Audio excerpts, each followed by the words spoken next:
کشاکش خس و دریا ہے دیدنی کوثر، الجھ رہے ہیں زمانے سے چند دیوانے۔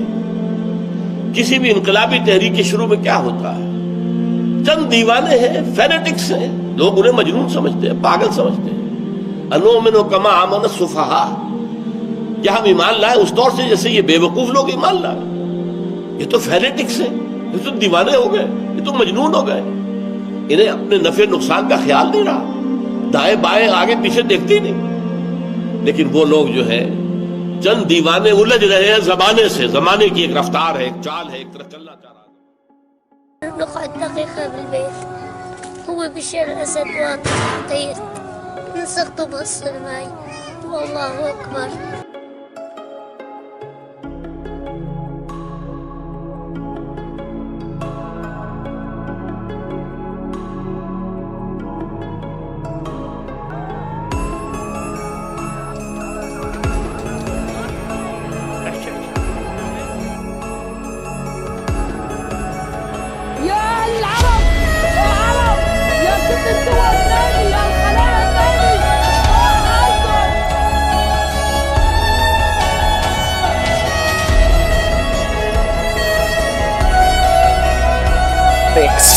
اٹھیں آنکھیں کھولیں، ایک دوسرے کو جگائیں، پاس ہونے والے ظلم کو روکیں، اور سب سے پہلے اس چیز کو ریئلائز کریں کہ یہ زمین ظلم اور زیادتی سے بھر چکی ہے اور یہ امام المہدی کے ظہور کا عین وقت ہے۔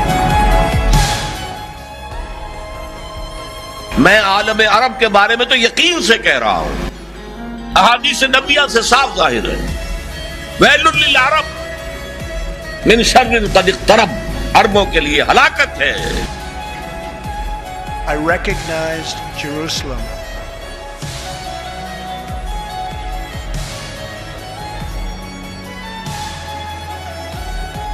حدیث میں آتا ہے کہ ایک شخص کے 100 بیٹے ہوں گے تو 99 مر جائیں گے، ایک بچے گا۔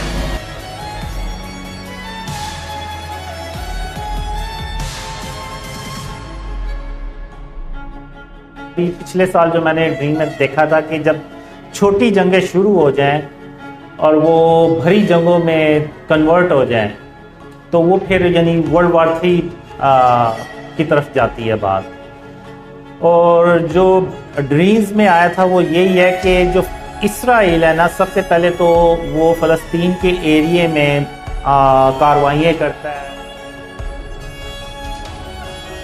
یہ عجمی مسلمان ہے، عربی نہیں، عربی گئے، یہ نوٹ کر لیجئے، اس لیے کہ عربوں کو اللہ نے فضیلت دی تھی، محمد ان میں سے تھے صلی اللہ علیہ وسلم، یہ رتبہ بلند ملا جن کو مل گیا۔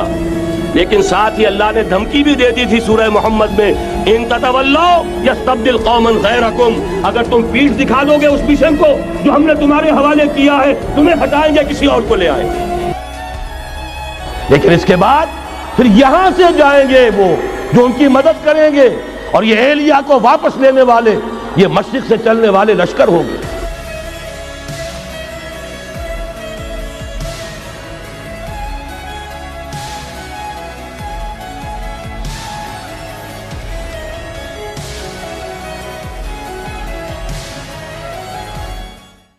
اعوذ باللہ من الشیطان الرجیم، بسم اللہ الرحمن الرحیم، یطوف علیہم ولدان مخلدون بأکواب وأباریق وکأس من معین لا يصدعون عنها ولا ينزفون وفاكهة مما يتخيرون ولحم طير مما يشتهون وحور عين كأمثال اللؤلؤ المكنون جزاء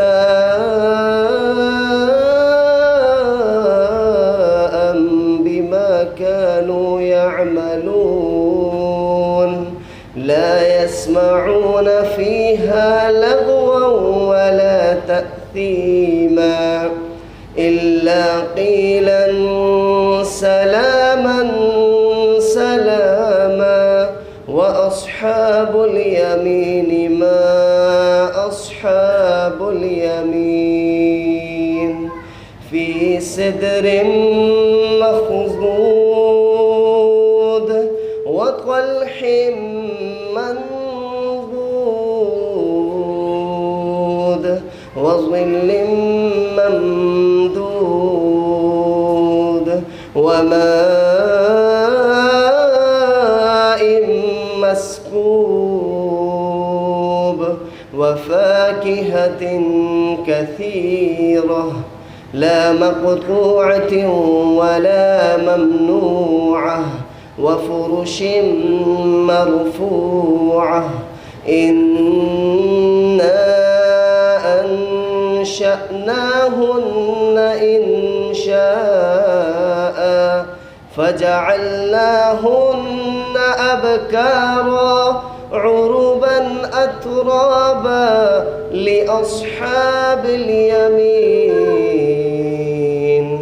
صدق الله العظيم.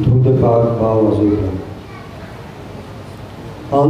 اللہم صلی علی سیدنا محمد اللہم صلی علی سیدنا محمد وعلى آلہ وصحبہ وسلم اللہم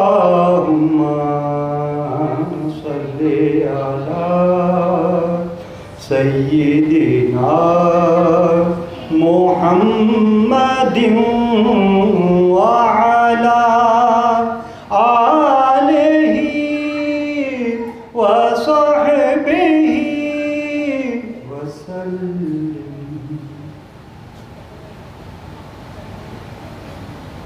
مولاي صل وسلم دائما أبدا على حبيبك خير الخلق كلهم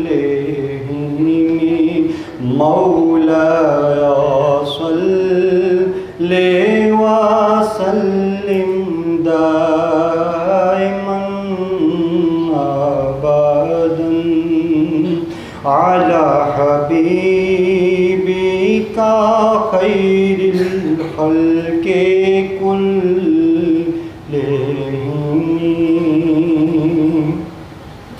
محمد سيد الكونين والثقلين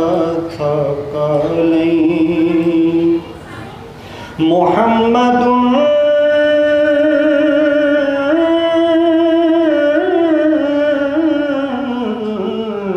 محمد سید الکونین والثقلین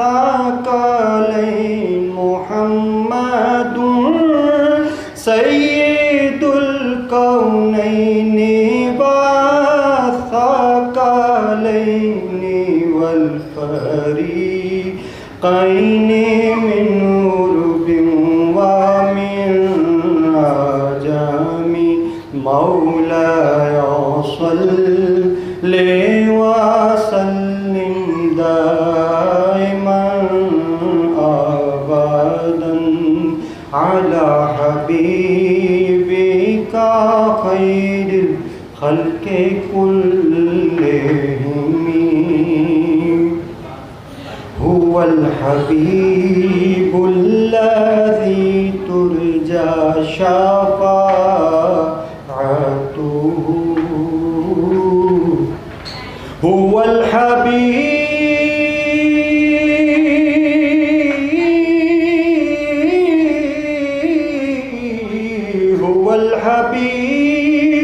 الذي ترجى شفاعته هو الحبيب الذي ترجى شفاعته لكل حول من الأحوال مقتحم مولاي صل وسلم دائما أبدا على حبيبك خير الخلق كلهم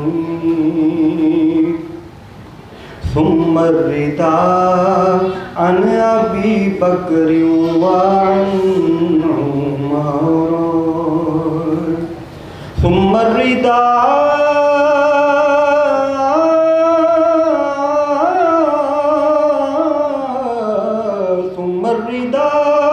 عن أبي بكر وعن عمر ثم الرضا عن أبي بكر وعن عمر وعن علي وعن عثمان ذي الكرم مولاي صل وسلم دائما أبدا على حبيبك خير الخلق كلهم يا ربي بالمصطفى بلغ مقاصدنا يا ربي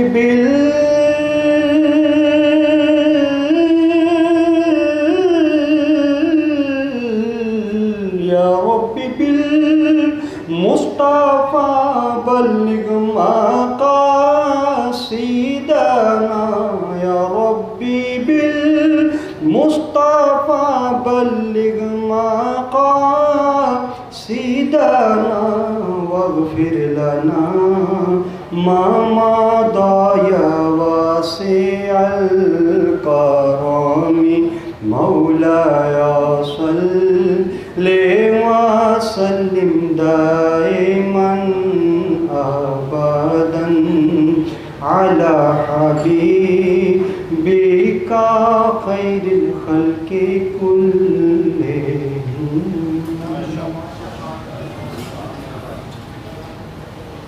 پرابلم تھا اب واپس آواز آ گئی. تو پہلا سوال اصل میں کچھ ایک اور ریکویسٹ آئی ہے کہ کچھ ساتھی نئے آئے تو قاسم میں شروع میں اپنا تھوڑا سا تعارف کرا دیں اپنے بارے میں، کب سے خواب آ رہے ہیں، تھوڑا سا خوابوں کے بارے میں بتا. تو پہلا سوال یہ. بسم اللہ الرحمن الرحیم. السلام علیکم.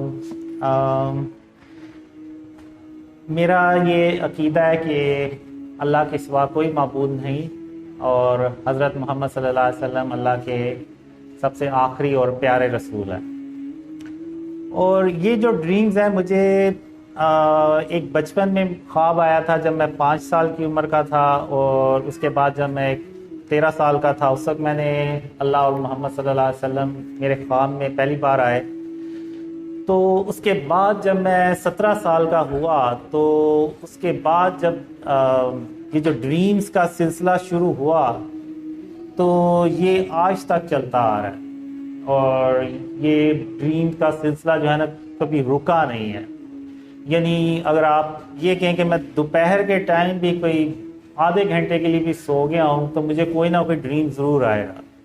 اس میں ہوتا یہ کہ جو رینڈم ڈریمز ہوتے ہیں یہ تو بھول جاتے ہیں مجھے، یعنی اٹھتے ساتھ ہی وہ بھولنا شروع ہو جاتے ہیں، لیکن انہی میں پھر ایسے ڈریمز آتے ہیں جس میں اللہ یا محمد صلی اللہ علیہ وسلم آتے ہیں، یا پھر اینڈ آف ٹائم سے ریلیٹڈ ڈریمز آتے ہیں، یا پھر ورلڈ وار 3 غزوہ ہند، مسلمان کیسے اپنی حالت بدل سکتے ہیں، اور آخر ہم کیا ایک ایسا عمل جس کو ہم بھول چکے ہیں اور جو اللہ کے نزدیک جس کی کوئی معافی نہیں ہے، یعنی شرک، اس کو یعنی ہم نے اس ماڈرن جو دور چل رہا ہے اس میں ہم نے اس شرک کو پہچان نہیں چھوڑ دی ہے، بلکہ اس چیز کو اب ہم یعنی اپنے گھروں کی ڈیکوریشن، آرائش، ایون ہاؤسنگ سوسائٹیز، وہاں پہ اس کو سجانا شروع ہو گئے ہیں، اور ہمیں یہ پتہ ہی نہیں چلتا کہ یہ جو عمل ہم کر رہے ہیں یہ بیسیکلی شرک ہے، اور شرک وہ گناہ ہے جس کے بارے میں اللہ نے قرآن میں یہ ارشاد فرمایا ہے کہ اللہ جس کے چاہے گا قیامت کے دن اس کے گناہ بخش دے گا، لیکن شرک کبھی معاف نہیں کرے گا۔ اور یہ چیز اللہ نے مجھے خوابوں میں بہت بار بتائی، اور ایک خواب میں اللہ نے مجھے یہ بتایا کہ قاسم، یہ دنیا اس سے پہلے اتنی شرک سے بھری کبھی نہیں تھی جتنی یہ آج شرک سے بھری ہوئی ہے۔ پھر اس کے بعد اللہ نے مجھے جو ایگزامپلز ہیں وہ بھی بتائیں کہ شرک ہے کیا۔ تو پھر جب اللہ نے مجھے بتایا تو میں تو خود یعنی پریشان ہو گیا کہ میں تو خود یہ عمل کئی سال سے کر رہا ہوں اور مجھے پتہ ہی نہیں چلا۔ اس میں یہ ہے کہ جو بھرے شرک ہیں اس میں تو اسٹیچوز یعنی جو بت بنا کے ہم رکھ لیتے ہیں، ہاؤسنگ سوسائٹیز میں سجا لیتے ہیں، اپنے گھروں کے سامنے جو گملے بنے ہوتے ہیں وہ ہیں، ڈیکوریشن پیسیز ہیں جو مختلف جانوروں کی شکل میں ہیں، اور اکثر آپ نے دیکھا ہوگا وہ ہرن لگا دیتے ہیں دیوار پہ اس کا سر، وہ بھی شرک ہے سارا یعنی۔ اور اس کے علاوہ اگر آپ دیکھیں تو جو مزاروں پہ جا کے لوگ سجدے کرتے ہیں، منتیں مانگتے ہیں، یہ بھی سب فارم آف شرک ہے۔ اور جو تصویریں ہم گھروں میں لگا دیتے ہیں، یعنی وہ تصویریں جو فزیکل ہیں، ایک تو یہ ہے نا کہ ڈیجیٹل ہے، ابھی ہم نے خود یہ فوٹو سیشن تصویریں بنوائی ہیں اور ویڈیو بھی بن رہی ہے، تو یہ ایک ڈیجیٹل ہے۔ اس کا یعنی آپ کہہ لیں کہ یہ کوئی فزیکل فارم نہیں ہے، بس ایک ڈیجیٹل عکس ہے کہ جب آپ موبائل کی سکرین آف کرتے ہیں، کمپیوٹر آف کرتے ہیں تو سب ڈیٹا میں کنورٹ ہو جاتا ہے، یعنی اس کا وجود ختم ہو جاتا ہے۔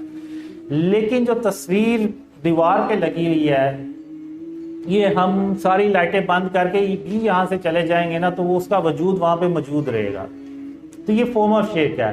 ایک ڈریم میں ایون اللہ نے مجھے یہ بھی بتایا تھا کہ قاسم اگر تم نے تصویروں کو ہی دیکھنا ہے تو ہندو بھی تصویروں کو ہی دیکھتے ہیں، تو تم میں اور ان میں پھر فرق ہی کیا رہ جاتا ہے۔ اور پھر ایک ڈریم میں یعنی اللہ نے مجھے یہ بھی سمجھایا کہ جو ہم موویز دیکھتے ہیں، تو موویز میں ہم دیکھتے ہیں کہ وہ ہم تو زیادہ تر انڈین موویز ہی دیکھتے ہیں، تو اس میں ہر تقریباً مووی میں وہ ایک باطل خدا دکھاتے ہیں شروع میں، اور اندر بھی وہ باطل خدا کی وہ چیزیں دکھاتے ہیں کہ ہیرو ناکام ہو رہا تھا اور باطل خدا نے اس کی مدد کی اور وہ کامیاب ہو گیا۔ اور یہ پھر ہم موویز اپنے رشتہ داروں دوستوں کو بتاتے ہیں کہ آپ بھی دیکھیں بڑی اچھی یہ مووی ہے۔ تو یعنی ہم یہ مووی دیکھ کے نا شرک کرتے ہیں، ایسا شرک جس کا ہمیں پتہ ہی نہیں ہے۔ اب اللہ جو ہے نا وہ تمام جہانوں کا رب ہے، تو فلم بے شک ایک وہ فیک سٹوری ہے، فیک جہان ہے، اس کا بھی رب اللہ رب العالمین ہی ہو سکتا ہے اور کوئی نہیں ہو سکتا۔ تو اس میں بھی اللہ کی وحدانیت ہی دکھائی جائے تو ہم وہ مووی دیکھیں، ورنہ ہم وہ مووی نہ دیکھیں، کیونکہ وہ بھی پھر وہ شرک کے زمرے میں آئے گی۔ کیونکہ ہم جب اب شروع میں میں بھی بات کرتا تھا تو وہ کہتے ہیں ہم نے دیکھی ہے، ہم نے یقین تھوڑی کیا کہ وہ ہم اس کے باطل خدا پہ ہم نے یقین تھوڑی کر لیا۔ یقین نہیں کیا تو پھر ہم دوسروں کو کیوں کنوینس کرتے ہیں کہ آپ بھی دیکھیں یہ بھی اچھی مووی ہے۔ تو ہم زبان سے کہہ دیتے ہیں لیکن دل اور دماغ سے نہیں مانتے۔ تو شرک جو ہے نا وہ صرف ہم نے زبان سے یہ اقرار نہیں کرنا کہ اللہ کا کوئی شریک نہیں ہے، بلکہ ہم نے جو اپنے عمل سے بھی یہ بات اللہ کو پروف کرنی ہے کہ ہم عملی طور پہ بھی شرک اور اس کی اقسام سے اپنے آپ کو بچاتے ہیں. بالکل ویسے ہی جیسے حضرت ابراہیم علیہ السلام، انہیں بتوں سے کوئی مسئلہ تو نہیں تھا، پڑے رہتے، انہوں نے کون سی ان کی کوئی نعوذ باللہ عبادت کرنی تھی، لیکن پھر بھی حضرت ابراہیم علیہ السلام نے ان بتوں کو توڑا. تو ان بتوں کو توڑ کے انہوں نے عملی طور پہ ثابت کیا کہ انہوں نے بھی اللہ کو یہ ثابت کیا کہ وہ عملی طور پہ بھی شرک اور اس کی اقسام کے خلاف ہے اور اس کو اس سرزمین کو پاک کر رہے ہیں. بالکل اسی طرح حضرت محمد صلی اللہ علیہ وسلم خاتم النبیین جب فتح مکہ پہ گئے تو آپ صلی اللہ علیہ وسلم نے جو مکہ میں 360 بت پڑے ہوئے تھے ان کو اپنے ہاتھوں سے توڑا اور سارے صحابہ کرام کے سامنے توڑا، اور یہ پوری امت کے لیے قیامت تک کے لیے میسیج دے دیا کہ آپ نے بھی بت شکن بننا ہے، بتوں کو ان کو اپنے گھروں میں اپنے علاقوں میں نہیں سجانا. لیکن آج ہم نے خاتم النبیین محمد صلی اللہ علیہ وسلم کی اس سنت کو چھوڑ دیا، اس عمل کو چھوڑ دیا، اور وہی چیزیں ہم نے اپنے گھروں میں سجا لی ہیں. اب آپ اگر دیکھیں تو جو ڈیکوریشن پیسز ہمارے گھروں میں پڑے ہوئے ہیں اور وہ جو بت خانہ کعبہ میں پڑے ہوئے تھے ان میں اور ان میں کوئی فرق نہیں ہے، صرف شکلوں کا فرق ہے.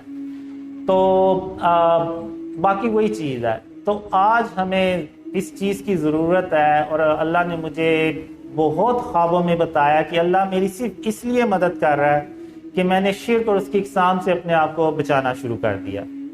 تو اللہ کو وہ جو کوشش تھی نا وہ اللہ کو پسند آ گئی. حالانکہ میں بھی ابھی مکمل طور پہ نہیں قابو پا سکا. آپ کو پتہ ہے ہم روز چیزیں لے کے آتے ہیں، اس پہ تصویریں بنی ہوتی ہیں، اس کو یعنی ایک کنٹینیوسلی ایک پروسیجر ہے جو کرنا پڑتا ہے کہ اس کو ختم کرنا پڑتا ہے، تلف کرنا پڑتا ہے. ایون اسلامک کنٹری میں بھی یہ جو ہے نا اتنا مشکل ہے ہمارے لیے کہ شرک اور اس کی اقسام سے اپنے آپ کو بچائیں. اور مجھے اللہ نے یہی بتایا کہ جب تک ہم شرک اور اس کی اقسام سے اپنے آپ کو نہیں بچائیں گے، آپ بھول جائیں کہ اللہ کی مدد آئے گی. اللہ کی کوئی مدد نہیں آنے والی. اور یہ جتنی مرضی ہم فلسطین کے لیے دعائیں کر لیں، امت کے لیے دعائیں کر لیں، کشمیر کے لیے دعائیں کر لیں، ہماری حالت کبھی نہیں بدلنے والی جب تک ہم اپنے آپ کو شرک اور اس کی اقسام سے نہیں بچا لیتے. تو یہ میرا آپ لوگوں کو میسیج بھی ہے. تو اب ہم انشاءاللہ کوسچن آنسر کی طرف چلیں گے. اچھا جی، پہلا سوال جو ہے کہ کلثوم سعید کی طرف سے ہے، اور کلثوم سعید نے پوچھ لی ہے کہ ورلڈ وار 3 کے متعلق جو خواب محمد قاسم نے دیکھے ہیں اور مسلمانوں کے عروج کے دور کب اور کہاں سے شروع ہوگا، اور کیا مسجد الاقصی گرا دی جائے گی یا مسلمان مسجد الاقصی کو آزاد کروا لیں گے؟ ورلڈ وار 3 یا غزوہ ہند آپ کہہ لیں، جو میں نے ڈریمز میں دیکھا ہے کہ ابھی پچھلے سال جو میں نے ڈریم میں دیکھا تھا کہ جب چھوٹی جنگیں شروع ہو جائیں اور وہ بھری جنگوں میں کنورٹ ہو جائیں تو وہ پھر یعنی ورلڈ وار 3 کی طرف جاتی ہے بات. اور جو ڈریمز میں آیا تھا وہ یہی ہے کہ جو اسرائیل ہے نا، سب سے پہلے تو وہ فلسطین کے ایریے میں کاروائیاں کرتا ہے، اور فلسطین کے ایریے میں ایک اہم جگہ پہ وہ ایک عمارت بنانا شروع کر دیتا ہے. تو جب وہ عمارت بنانا شروع کرتا ہے تو مسلمان صرف احتجاج ہی کر سکتے ہیں، اس کے علاوہ وہ کچھ بھی نہیں کر سکتے. پوری دنیا میں احتجاج ہوتا ہے لیکن وہ کچھ نہیں کر پاتے. اب واللہ عالم ہو سکتا ہے کہ یہ مسجد اقصی کی جگہ پہ وہ کچھ کوئی ایسی بلڈنگ بنائے جس کی وجہ سے وہ پوری دنیا کے مسلمان احتجاج کرتے ہیں لیکن کر کچھ نہیں پاتے. اور وہ جب بلڈنگ بن جاتی ہے تو اس کے بعد میں دیکھتا ہوں کہ اس کی بیس میں ایک دھماکہ ہوتا ہے، اور وہ دھماکہ ایسا ہوتا ہے کہ اس سے کے نتیجے میں نا ایک ڈسٹ سٹورم اٹھتا ہے جو ایسے چاروں طرف پھیلتا ہے، اور وہ اتنا شدید طوفان ہوتا ہے کہ اس میں آپ کہہ لیں کہ عرب کنٹریز کی جو بڑی بڑی عمارتیں ہیں نا وہ تباہ ہوتی ہیں. اس میں بہت سارے ملک اس میں اس کی زرد میں آتے ہیں. ایجپٹ آتا ہے، سوڈان، سعودی عرب، سیریا، عراق، ادھر سے آپ دبئی، قطر، یعنی یہ سارے جو عرب کنٹریز ہیں نا وہ اس کی زرد میں آتے ہیں. اور ایک ڈریم میں میں نے دیکھا کہ وہ کاروائیاں کرتے ہیں، پھر اسرائیل کاروائیاں کرتا ہے، پھر رشیا بھی جو ہے نا وہ پروکسی وارز کے تھرو وہاں پہ گروپ بندی کرتا ہے، اور وہاں پہ وہ ہانہ جنگی ٹائپ ماحول شروع ہو جاتا ہے. پھر کرتے کرتے امریکہ جو ہے نا وہ اوپنلی اس جنگ میں شامل ہو جاتا ہے، اور وہ پھر ورلڈ وار 3 بن جاتی ہے.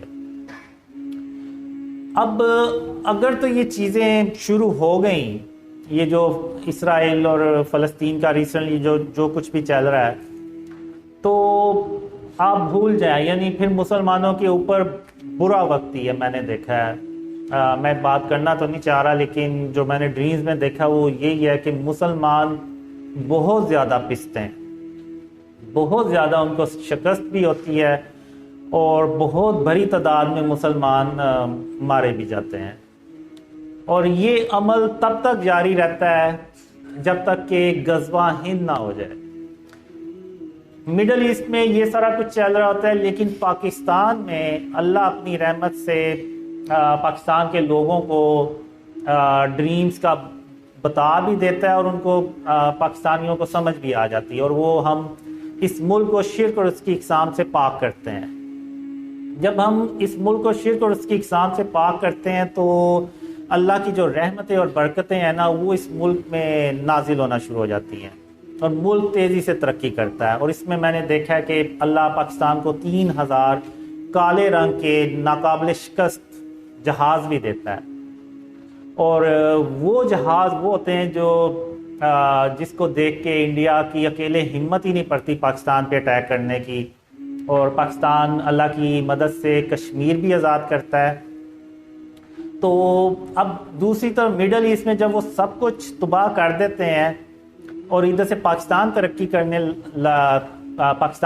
کر رہا ہوتا ہے، تو آپ کو پتہ ہے کافی لوگوں سے تو یہ کبھی بھی ہضم نہیں ہوگا پاکستان ترقی کرے گا، اور خاص طور پہ انڈیا سے تو کبھی نہیں ہوتا.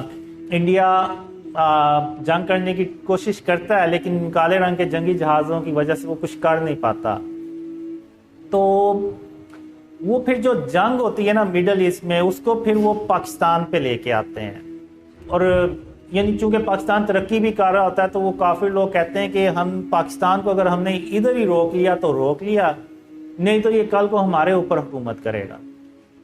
تو وہ اس نظریے سے بھی نہ سارے ہندوستان میں جمع ہوتے ہیں، اور پاکستان اکیلا ایک طرف ہوتا ہے. اس میں یہ ہوتا ہے کہ وہ اللہ اپنی رحمت سے ڈریمز پھیلاتا بھی چلا جاتا ہے، اور بہت سارے مسلمان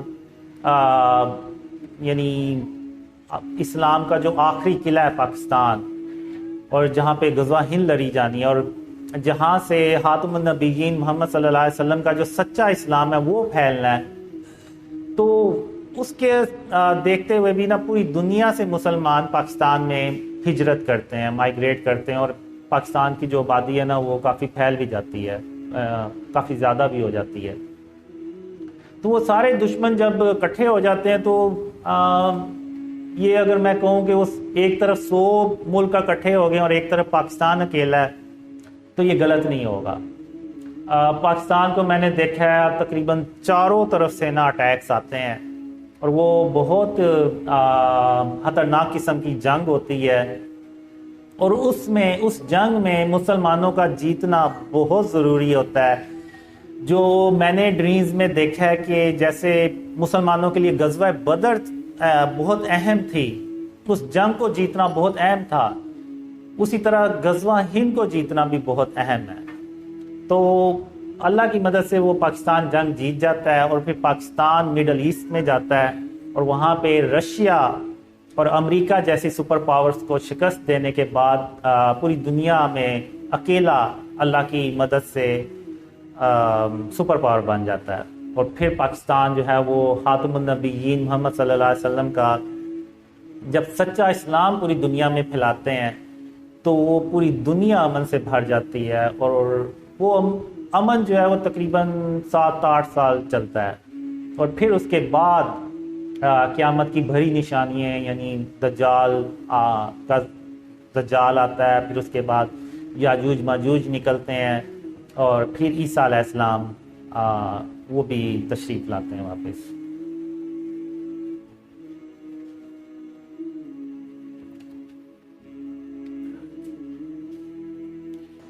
اگلا سوال ہوتا ہے احمد ارسلان. سوال ہے پاکستان سے، یہ پوچھتے ہیں کہ مڈل ایسٹ میں مسلمان مشکل میں ہوں گے تو ان کو پاکستان کیسے لایا جائے گا، اور جب وہ پاکستان آ جائیں گے تو ان کی رہنے کی کیسے پاکستان میں اہتمام کریں گے؟ کیونکہ بھائی نے بتایا تھا کہ 20 میں کا پاپولیشن پاکستان کی 700 ملین یعنی 70 کروڑ ہو جائے گی اور بہت زیادہ لوگ ہوں گے. کیسے پاکستان آئیں گے؟ موسٹلی تو جو مسلمان ہیں وہ خود اپنی کوشش سے پاکستان آتے ہیں، لیکن اس میں پاکستان کی جو حکومت ہے وہ بھی ان کی بھرپور مدد کرتی ہے، اور خاص طور پہ جب مڈل ایسٹ میں جنگ ہوتی ہے اور ترکی وغیرہ میں، تو وہاں سے لوگوں کو نکال کے تو پاکستان لے کے لایا جاتا ہے. لیکن لوگ خود بھی آتے ہیں، اور حکومت پاکستان دونوں کی کوششوں سے یہ سب ہوتا ہے، اور غریب تو یہی ہے کہ اللہ کی جو مدد ہوتی ہے اسی سے یہ سب ممکن ہوتا ہے.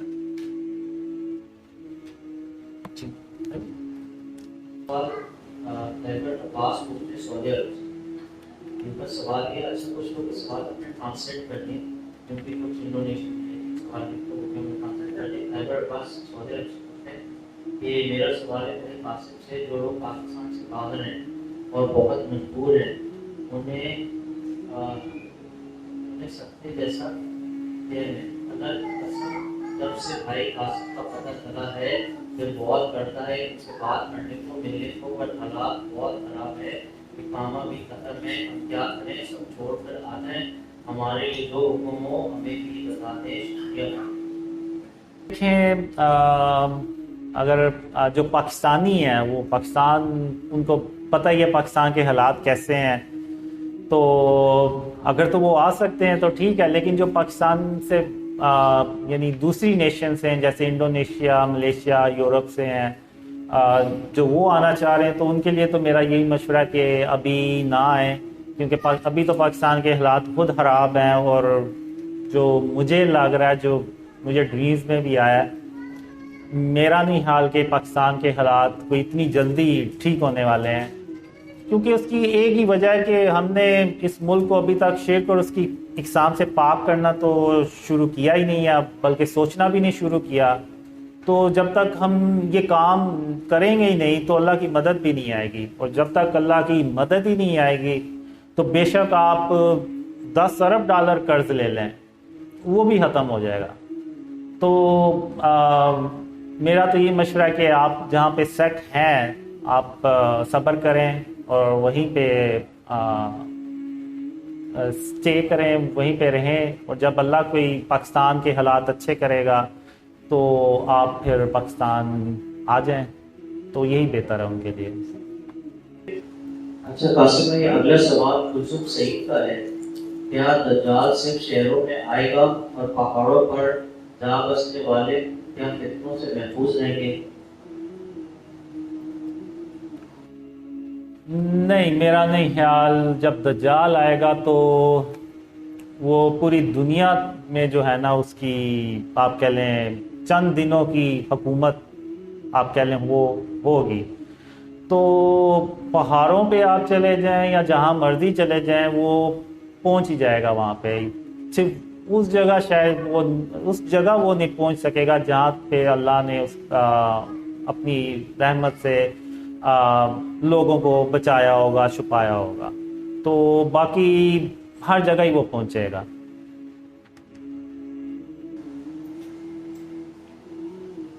قاسم بھائی، اگلا سوال یہ ہے، اور یہ سوال پوچھنے والے ہیں حسین.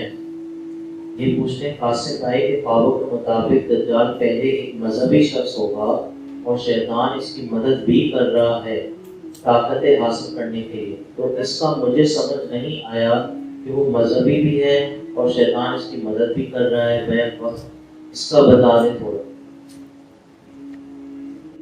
دجال جو ہے وہ میں نے اپنے ڈریمز میں یہی دیکھا ہے کہ وہ ایک نیک اور پرہیزگار شخص ہوتا ہے، پہلے ہوتا ہے، جس لائک آپ دیکھیں اگر جیسے شیطان تھا ابلیس، وہ بھی پہلے بڑا نیکوکار تھا اور صرف ایک عمل کی وجہ سے وہ شیطان بن گیا۔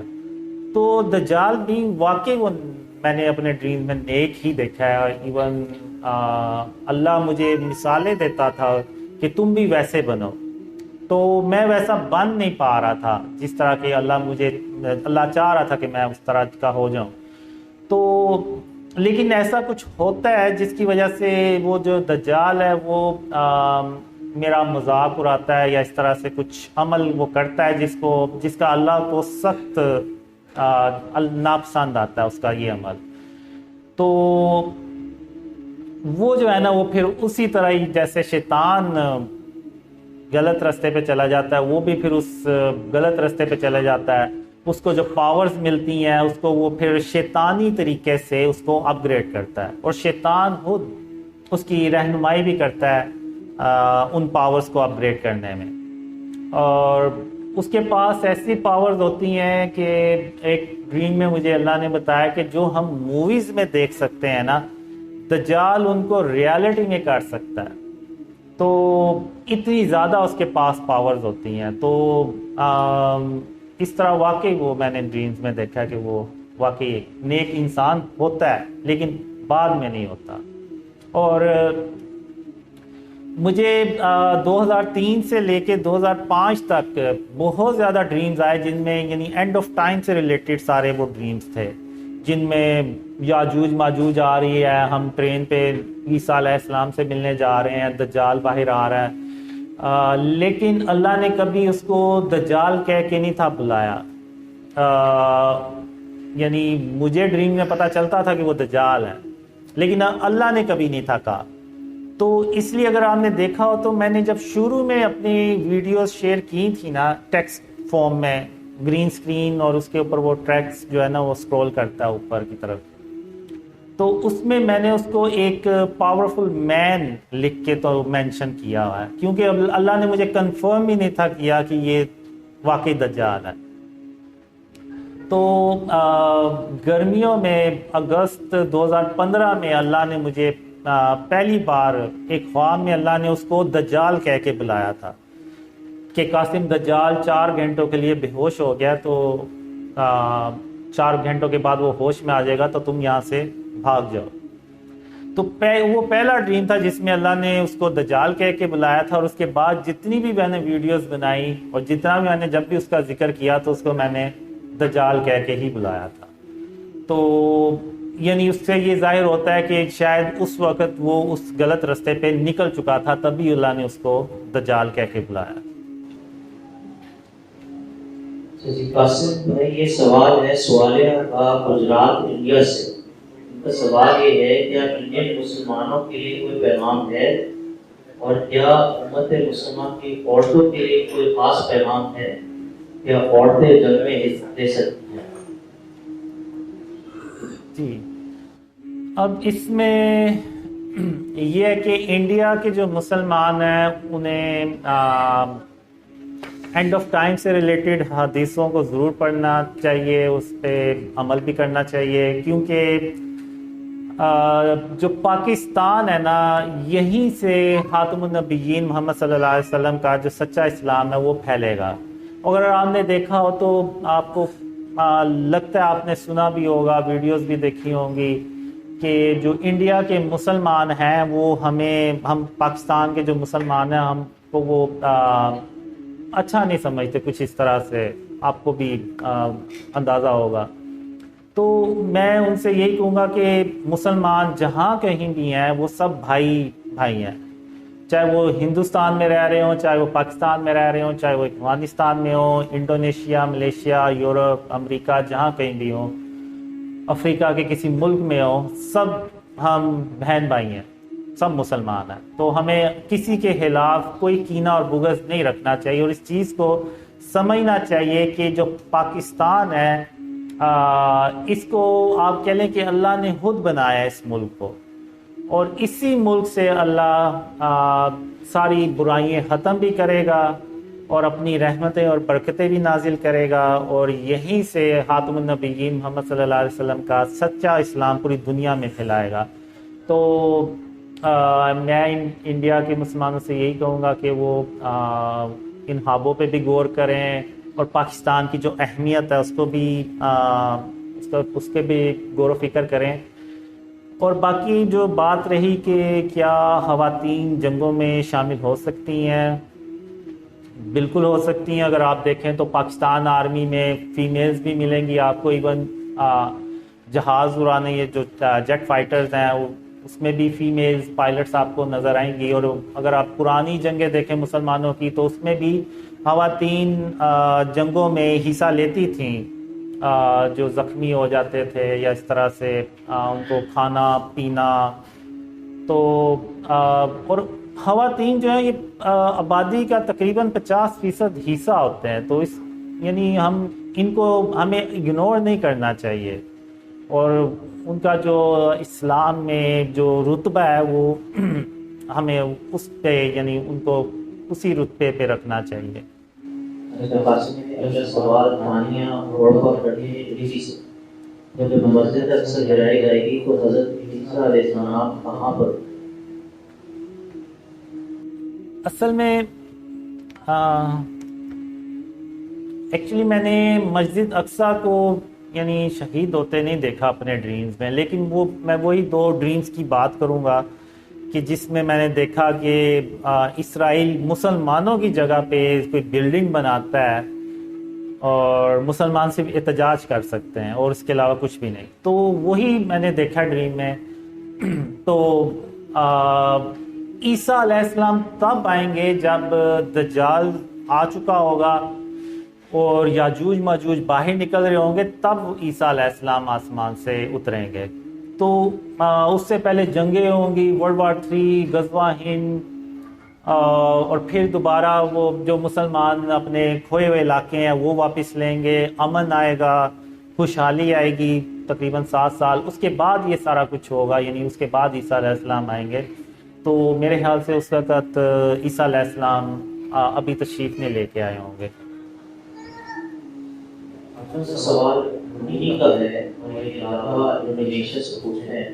میں پوچھنا چاہوں گا کہ قاسم بھائی نے آپ کو انڈونیشیا کا خواب دکھایا تھا، خاص طور پر مشہور انڈونیشیا کے علماء یا استاد جنہوں نے بھائی قاسم کے خواب پر یقین کرنا شروع کیا، اور کیا برادر قاسم کو انڈونیشیا کے سیاسی حالات دکھائے گئے 2024 میں انڈونیشیا میں انتخاب ہوں گے؟ اچھا، اب جو انڈونیشیا ملیشیا سے ریلیٹڈ ڈریمز ہیں وہ کچھ ہیں۔ اس میں پرانے ڈریمز یہ ہیں کہ میں جاتا ہوں گاڑی پہ جاتا ہوں، پہلے میں بنگلہ دیش جاتا ہوں، پھر اس کے بعد ملیشیا، پھر اس کے بعد انڈونیشیا۔ اس طرح کے 2-3 ڈریمز ہیں۔ ایک ڈریم مجھے آیا تھا جب عمران خان کی حکومت چلی گئی تھی پچھلے سال 15 اپریل 2022 کو۔ اس میں یہ کہتا ہوں کہ میرے جو خواب ہیں وہ عمران خان سے ریلیٹڈ بالکل ویسے ہی سچے ہوئے ہیں جیسے کہ اللہ نے مجھے خوابوں میں دکھایا تھا۔ تو اور پھر اسی ڈریم میں میں کہتا ہوں کہ عمران خان ارلی الیکشن کروانے میں بھی کامیاب نہیں ہو سکیں گے۔ پھر اس کے بعد میں آگے جاتا ہوں تو وہاں پہ مجھے کچھ علماء ملتے ہیں اراؤنڈ دا ورلڈ، لیکن ان میں انڈونیشیا ملیشیا کے جو علماء ہوتے ہیں ان کی تعداد زیادہ ہوتی ہے۔ تو پھر میں کہتا ہوں کہ اللہ کی انہوں نے نشانیاں دیکھ لی ہیں، یعنی جو خواب میرے عمران خان سے ریلیٹڈ سچے ہوئے ہیں وہ ان سب علماء نے دیکھ لی ہیں۔ اب اس کے بعد بھی اگر یہ حق کو چھپائیں گے تو یہ یعنی زیادتی کریں گے، ان کو ایسا نہیں کرنا چاہیے۔ تو پھر اس کے بعد میں دیکھتا ہوں علماء جو انڈونیشیا ملیشیا سے ہیں وہ اس پہ زیادہ بلیو بھی کرتے ہیں اور اس بات کو آگے پھیلاتے بھی ہیں کہ قاسم کے جو خواب ہیں یہ عمران خان سے ریلیٹڈ سچے ہوئے ہیں۔ تو قاسم کے جو وہ خواب ہیں جو دوسرے یعنی پاکستان کی خوشحالی سے ریلیٹڈ، اسلام کی سربلندی سے ریلیٹڈ، وہ بھی سچے ہوں گے۔ پھر بس اینڈ میں یہی ہوتا ہے کہ میں اپنے گھر کے باہر ہوتا ہوں اور کافی لوگ ارد گرد جمع ہوتے ہیں، جیسے وہ کوئی سننے کے لیے آئے ہیں کہ جیسے اسپیچ ہے یا اس طرح سے کوئی چیز ہے. تو بس وہ یہ ایک ڈریم تھا. جزاک اللہ قاسم بھائی. آپ انشاءاللہ خواتین سے لائیو کوشچن دیں گے، جو خواتین پہلے چلے جائیں گی تو ان کی طرف ہم چلتے ہیں. مائک بھجوا دیں گے، تو جنہوں نے سوال پوچھنا ہے مائک لے کر اس میں سوال پوچھیے. جزاک اللہ. ٹھیک بات ہے.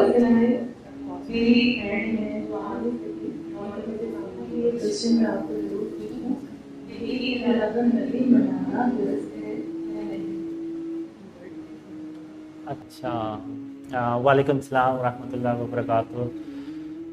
عید اب بیسیکلی تو دو ہی عیدیں ہیں اسلام میں، ایک عید الفطر ہے اور ایک عید الاضحیٰ بھری عید. تو اس کے علاوہ تو یہ جو اب عید میلاد النبی یہ لوگوں نے خود بنا لی ہوئی ہے. تو مجھے تو اس طرح کا ڈریم میں کبھی نہیں آیا کہ ہمیں یہ منانی چاہیے اور اس طرح سے. لیکن میں آپ کو اتنا بتا دوں کہ جو مجھے پہلا ڈریم آیا تھا جس میں دیکھتا ہوں کہ خاتم النبیین اور محمد صلی اللہ علیہ وسلم اور اللہ میرے خواب میں پہلی بار آتے ہیں، یعنی جب جو 13 سال کا میں جب تھا، تو وہ مجھے 12 ربیع اول کو ہی آیا تھا وہ ڈریم. تو اگلے دن وہ چھٹی ہوتی ہے تو اس رات کو یعنی مجھے ڈریم آیا تھا. تو وہ دن میں آج تک نہیں بھول سکا. وہ دن ایسا تھا کہ میں سارا دن بس خوش رہا، ہنستا ہی رہا، کوئی بات نہیں تھی ہوتی، اور میں جو ہے نا وہ ہنس پڑتا تھا جب تک کہ میں سونے نہیں چلا گیا. تو ویسا دن آج تک مجھے نہیں آیا. وہ بس اس لیے تھا کہ وہ مجھے ڈریم کی وجہ سے وہ میرے اندر جو ایک خوشی تھی، روحانی خوشی جس کو آپ کہہ لیں، وہ تھی. باقی اس کے علاوہ مجھے کبھی یہ نہیں آیا کہ ہم جو ہے وہ عید یعنی جو اس کو عید کا درجہ دیں یا اس کو ایسے ہم منائیں جیسے آج کل ہم منا رہے ہیں. تو اب اگر ہم نے محمد صلی اللہ علیہ وسلم سے سچی محبت کا اظہار کرنا ہے تو اس کا اللہ نے سب سے بہترین رستہ بتا دیا ہوا ہے. اب اللہ سے بہتر رستہ تو کوئی نہیں بتا سکتا، اور وہ رستہ یہی ہے کہ ہم آپ صلی اللہ علیہ وسلم پر درود اور سلام بھیجیں، کثرت سے بھیجیں، جیسے کہ اللہ اور اس کے فرشتے جو ہیں وہ بھی خاتم النبیین محمد صلی اللہ علیہ وسلم پر درود اور سلام بھیجتے ہیں. تو اس کے لیے ایک دن مقرر کرنا کہ بس اسی دن ہم نے ان سے محبت کا اظہار کرنا ہے، تو یہ میرے خیال سے مناسب نہیں ہوگا. ہمیں ہر روز ہی آپ صلی اللہ علیہ وسلم پر درود اور سلام بھیجنا چاہیے. تو میں یہی کہوں گا کہ ایسا ایونٹ منانے سے بہتر ہے کہ ہم آپ صلی اللہ علیہ وسلم پر درود اور سلام بھیجیں، اور یہی اللہ اور اس کے فرشتے جو ہے نا وہ اللہ کی یہ سنت بھی ہے. تو بس میرے پاس تو یہی جواب ہے اس کا. جزاک اللہ. السلام علیکم. میرا سوال ہے کہ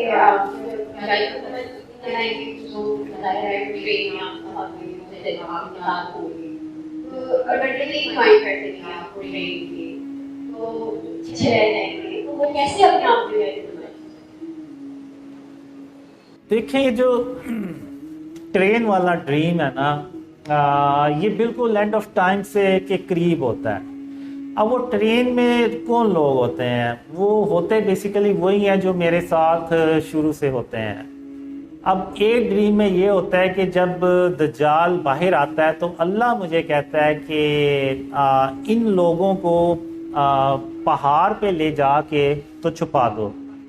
تو میں وہ ایک پہاڑ ہوتا ہے جہاں پہ ان لوگوں کو جا کے چھپا دیتا ہوں. اب وہ ایسا پہاڑ ہوتا ہے کہ جہاں پہ دجال جو ہے نا وہ نہیں پہنچ پاتا، اور اس کے باہر ایک بڑا سا دروازہ آتا ہے جس کو میں خود بند کرتا ہوں، اور میں کہتا ہوں کہ جب تک میں واپس نہ آ جاؤں آپ لوگوں نے ادھر ہی رہنا، ادھر سے باہر نہیں نکلنا. تو وہ پھر دجال جب اپنا سارا کام بھی کر چکا ہوتا ہے تو پھر میں کافی یعنی آپ کہہ لیں کہ 5-6 ہفتے لگ جاتے ہیں اس کے بعد میں واپس آتا ہوں، پھر میں ان لوگوں کو ٹرین پہ بٹھاتا ہوں، اور پھر ایک سرکش انسان ہوتا ہے اس کو مارنے جاتا ہوں. تو میں کہتا ہوں کہ جب میں واپس آؤں گا تو ہم پھر یہاں سے ہمیشہ کے لیے نکل پڑیں گے عیسیٰ علیہ السلام کو جوائن کرنے کے لیے. تو ان کو میں ٹرین پہ بٹھا دیتا ہوں. جب وہ اس سے میری لڑائی ہو رہی ہوتی ہے، وہ اللہ کی مدد سے اس کو مار دیتا ہوں. تو اس کے بعد مجھے دائیں جانب سے محمد صلی اللہ علیہ وسلم کی آواز آتی ہے کہ قاسم جلدی گھر پہنچو، یاجوج ماجوج باہر نکل آئے. اب یہ سن کے تو میں دوڑ لگاتا ہوں واپس اس جگہ جہاں پہ وہ ٹرین میں نے لوگوں کو بٹھایا ہوتا ہے، کہ اس سے پہلے کہ یاجوج ماجوج وہاں پہنچے مجھے پہنچنا ہوگا. تو جب میں ادھر جاتا ہوں تو سب اللہ کی رحمت سے ٹھیک ہوتا ہے، یاجوج ماجوج ابھی وہاں پر نہیں پہنچے ہوتے. تو پھر ہم اس ٹرین کو وہ اللہ کے حکم سے وہ چلتی ہے، اور راستے میں یاجوج ماجوج جو ہے نا وہ اٹیک کرتے ہیں. اب ہوتا یہ ہے کہ میں ٹرین کے اوپر چڑھ جاتا ہوں کہ ان کیس اگر راستے میں یاجوج ماجوج نے اٹیک کیا تو میں ان کو اللہ کے نور سے مار دوں گا. اب جب ہم جا رہے ہوتے ہیں تو میں وہ ایسے نیچے نا زمین کی طرف دیکھتا ہوں کہ یاجوج ماجوج نیچے سے کہیں سے اٹیک کریں گے. تو اب اچانک ایک تیز آواز آتی ہے، تو میں اس آواز کی طرف جب دیکھتا ہوں نا تو میں ایسے اوپر دیکھتا ہوں. تو اوپر ایک جو بہت لوور کلاؤڈز ہوتے ہیں نا اس کے پیچھے سے ایک وائٹ کلر کا یاجوج ماجوج نکلتا ہے، اور اس کو دیکھتے ساتھ ہی میں کہتا ہوں یہ تو ایسے جیسے آسمان سے اتر رہے ہیں. تو وہ بیسیکلی آسمان سے نہیں آ رہے ہوتے، انہوں نے جمپ لگایا ہوتا ہے اتنا ہائی کہ وہ لگ ایسے رہا ہوتا ہے کہ وہ آسمان سے آ رہے ہیں. تو وہ پھر میں ان کو اللہ کے نور سے مار دیتا ہوں، اور پھر ہم عیسیٰ علیہ السلام کے پاس پہنچتے ہیں. تو وہ جو لوگ ہوں گے وہ اللہ اپنی رحمت سے جن کو چنے گا وہی وہ ٹرین پہ جائیں گے، اور وہی عیسیٰ علیہ السلام کے ساتھ پھر ملتے ہیں، اور پھر ہم عیسیٰ علیہ السلام کے ساتھ ہی رہنا شروع کر دیتے ہیں. جی وعلیکم السلام.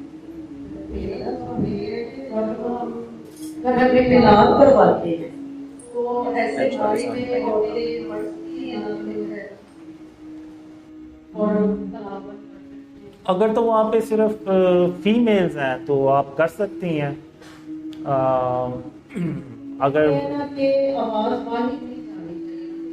جی بالکل باہر بالکل نہیں جانی چاہیے. جی اور باقی میں خود اس بات پر بھی عرفان بھائی نے بھی کہا تھا کہ ہم تلاوت کے بعد نعت پڑھ لیں، تو میں نے کہا ان سے کہ بہتر یہ ہے کہ ہم درود پڑھ لیں، کیونکہ نعت جو ہے نا وہ ایک انسان کی خود اپنی بنائی ہوئی ہے، اور جو درود اللہ نے ہمیں بتایا ہوا ہے سکھایا وہ اللہ رب العالمین نے بنایا ہوا ہے سکھایا ہوا ہے.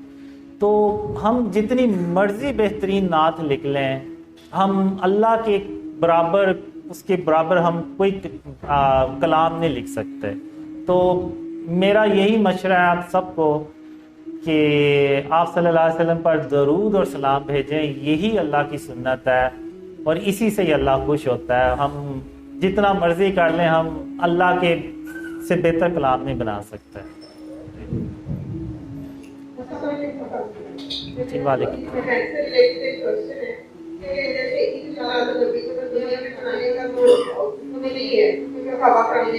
جی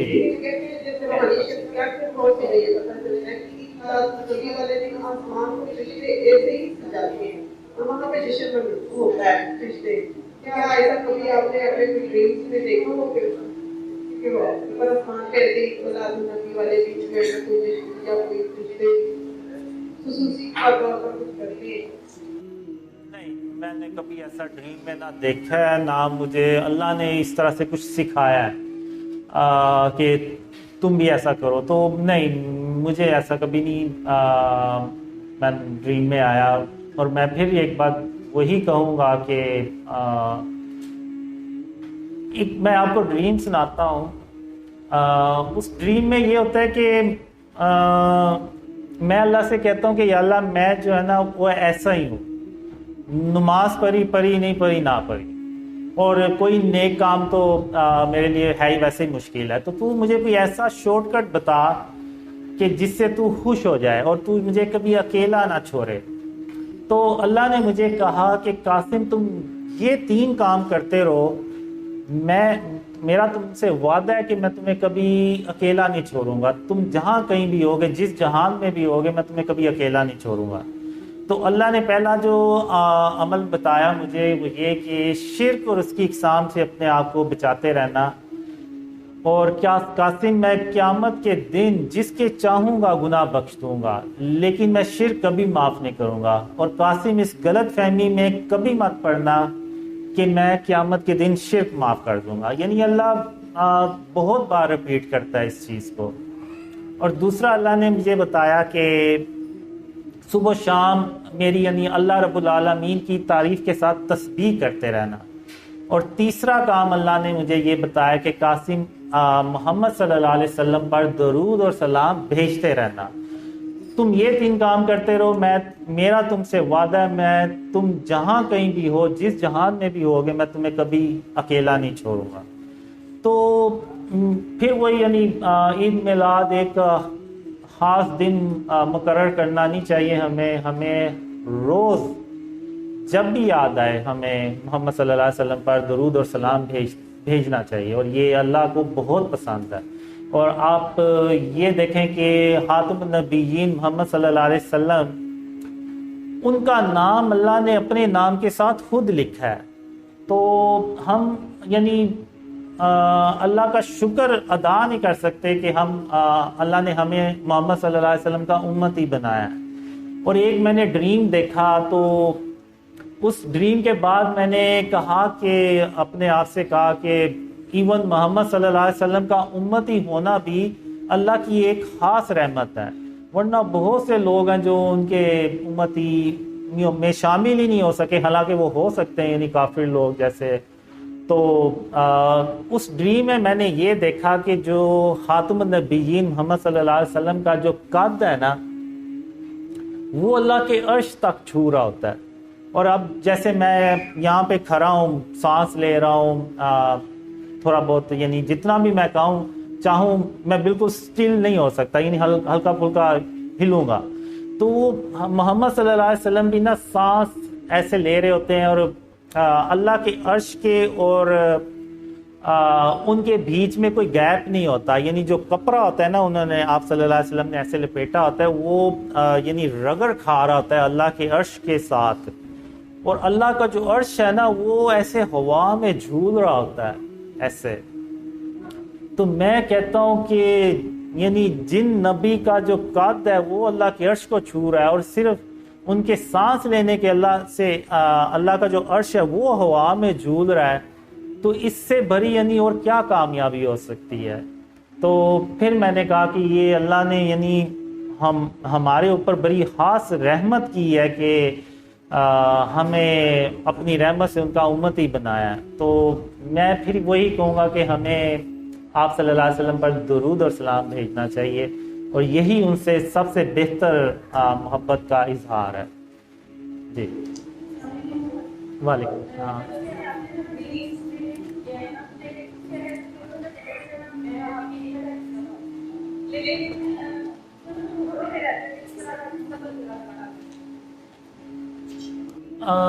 میں جو بھی ہوتے ہیں میں بس ان کو یہی کہتا ہوں کہ آپ آن لائن جو ہے نا وہ ڈریمز شیئر کریں زیادہ سے زیادہ۔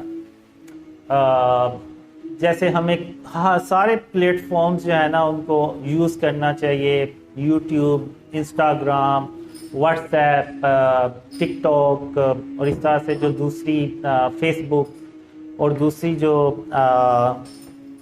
دوسری جو ایپس ہیں وہ ان پہ ہمیں ڈریم جو ہے نا وہ شیئر کرنے چاہیے۔ اس میں اگر آپ دیکھیں تو بہت سے لوگ ویڈیوز بنا بھی رہے ہیں، لیکن وہ اس طرح سے شیئر ہو نہیں پا رہی جس طرح سے کہ شیئر ہونی چاہیے۔ اور میں ایک مشورہ یہ بھی دیتا ہوں کہ اگر آپ نے ڈریمز پہ بلیو کر لیا ہے تو آپ اپنے گھر والوں کو جو ہے نا وہ نہ بتائیں، کیونکہ جس طرح آپ نے ڈریمز پہ بلیو کر لیا ہے نا، ضروری نہیں ہے کہ سارے ہی وہ آپ کے گھر والے بھی ڈریمز پہ بلیو کر لیں۔ وہ ہوتا یہ ہے کہ پھر وہ گھروں میں اختلاف ہوتا ہے، اور پھر بات یہاں تک آ جاتی ہے کہ وہ فورس کیا جاتا ہے کہ جی آپ یہ کام چھوڑ دیں۔ اس کام سے ہٹ جائیں. تو میرا یہی ہے کہ وہ بجائے اس کے کہ گھر والوں کو بتائیں، آپ خاموشی سے انٹرنیٹ پہ اس کو شیئر کرنا شروع کر دیں، تو وہ زیادہ بہتر طریقہ ہے. یہ وہ دور اور وقت آ چکا کہ جس میں محمد الرسول اللہ کے بیٹے نے آ کر یہ کام کرنا تھا. یہ رسول اللہ کا صریح حکم ہے کہ فبایعوہ ولو حبا علی الثلج. تو کیا آرمی چیف رسول اللہ کے حکم سے بالا تر ہے؟ کیا چیف جسٹس رسول اللہ صلی اللہ علیہ وسلم کے حکم سے بالا تر ہے؟ کیا چیف آف آرمی اسٹاف، کیا joint chief of staff committee, کیا ISI، کیا افغانستان کے طالبان، کیا سعودی عرب کا شیخ سدیس، کیا محمد بن سلمان، اور کیا کنگ سلمان، اور کیا دنیا کے تمام تر بڑے بڑے زعماء جو اپنی اپنی مسندیں سجا کر بیٹھے ہوئے ہیں رسول اللہ صلی اللہ علیہ وسلم کے حکم سے بالا تر سمجھتے ہیں؟ اگر بالا تر سمجھتے ہیں تو اللہ اور اس کے رسول کے قہر کے لیے تیار ہو جائیں. اگر بالا تر نہیں سمجھتے تو محمد رسول اللہ کے حکم پر آ کر تعمیل کریں، امام مہدی کے ہاتھ پر بیعت کریں، ان کو مسند پہ بٹھائیں، ورنہ نشان عبرت بنا دیے جائیں گے. یہ اللہ تعالیٰ کا فیصلہ ہو چکا ہے.